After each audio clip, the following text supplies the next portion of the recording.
Good morning, guys. It is Friday, March 20th, and today, if you're following along in what we're doing, we are wearing cardigans today, or zip-up jackets or anything like that. So cardigans have the buttons and the sweater that comes together like that, because it would be Mr. Rogers' 92nd birthday. And we already talked about Mr. Rogers this year, and I even showed you a little bit of the episode, and then you all were telling me about Daniel Tiger. Yeah, so Mr. Rogers was one of my favorite shows when I was little, and I bet if you ask your parents, they know about Mr. Rogers. Some of them probably liked it as much as I did. Um, so yeah, I'm going to read another story during story time, but I have this teeny tiny little Mr. Rogers book called The World According to Mr. Rogers, and it's just like a little inspirational book, and it has a bunch of different little quotes in it.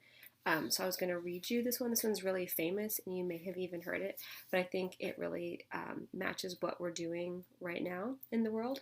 So it says, "When I was a boy and I would see scary things in the news, my mother would say to me, 'Look for the helpers. You will always find people who are helping.' To this day, especially in times of disaster, I remember my mother's words, and I am always comforted by realizing that there are still so many helpers, so many caring people in this world." So, I was wondering if you wanted to think about today.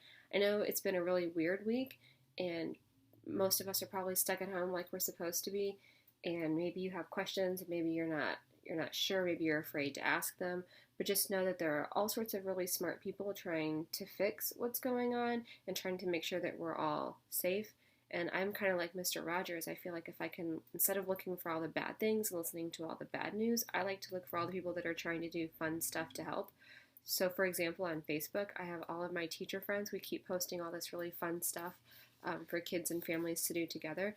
And so hopefully, if you're a little bit afraid, you can start to just focus on the fun things that are going on and how you get a chance to spend time with your pets or your siblings or your parents that you wouldn't normally get to spend time with. And although, trust me, a little togetherness can be a little annoying, it's still a good thing, right? So happy birthday to Mr. Rogers, and I will catch you guys later with a story.